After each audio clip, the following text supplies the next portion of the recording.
Apple I, as I said when I first saw it at the Homebrew Club meeting, was the prototype of it. And of course, in my purchase order, I had told Steve Jobs and described it as assembled and tested, not realizing that we had a different idea of what assembled and tested meant. And so consequently, when I got the Apple I delivery of the 50 units, they came in a package that I would describe like a pizza box. It was a flat carton, and there was a PC board in there, and that was it. They sold these very quickly. They made about 200 Apple I's. Apple later recalled Apple I's on a trade-in basis. If people wanted to buy an Apple II, they could trade in their Apple I. So there are very few Apple I's in existence in the world today. When I was a kid, I started thinking about the concept of an IT revolution. I always thought the world would change because of the democratization of information. Fire, inventing of the wheel, invention of the computer is probably right up there with importance in terms of those other aspects of human civilization. I like to have an historic record of what happened. I call it the IT revolution.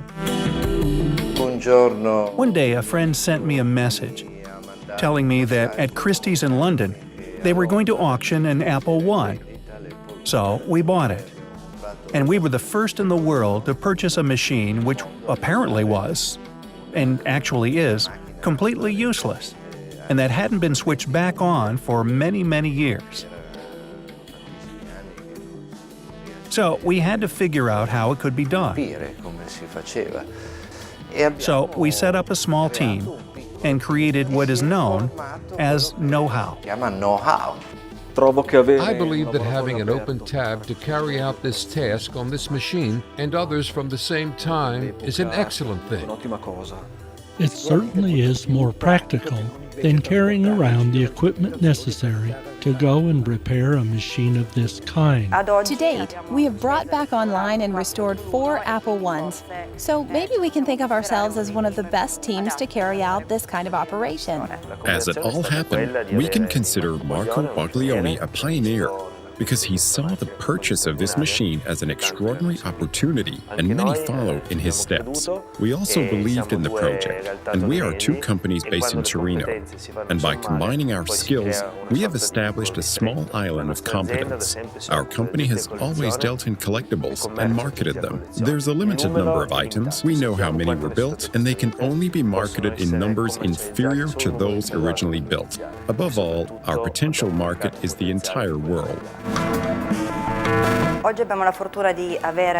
We now are lucky enough to have in our lab an Apple I from Silicon Valley. I worked in California for 7 months in the Silicon Valley, collaborated with the Computer History Museum, and met a collector at a festival devoted to retro computing.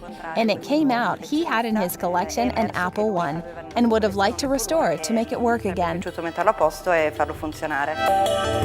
we take the long perspective, say 100 years from now, people will look at this period in which we're living now and say, wow, that was an incredibly fertile period of human exploration and technical development. I think it's really important to resurrect and to keep alive the knowledge from previous generations of computing. The machine turned out to be in good working conditions, in excellent order.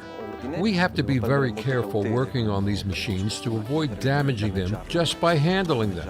Well, as usual, when you start fiddling with these machines, there's excitement involved, also due to the value of the machine itself. And anyway, these are machines where if a component breaks down, you can't just go out and buy a replacement. The purpose of the lab is to promote this kind of cultural activity aimed at restoring and bringing back to life all the machines that have irreversibly changed the way we think, communicate, and live. Unless we take affirmative, positive steps to preserve this knowledge, it will disappear. And so it makes efforts like restoring these Apple I's and recovering old software incredibly important, not just to the history of computing, but for all of humanity.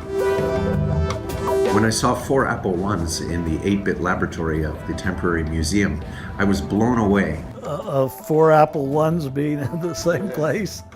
I think that's pretty fantastic.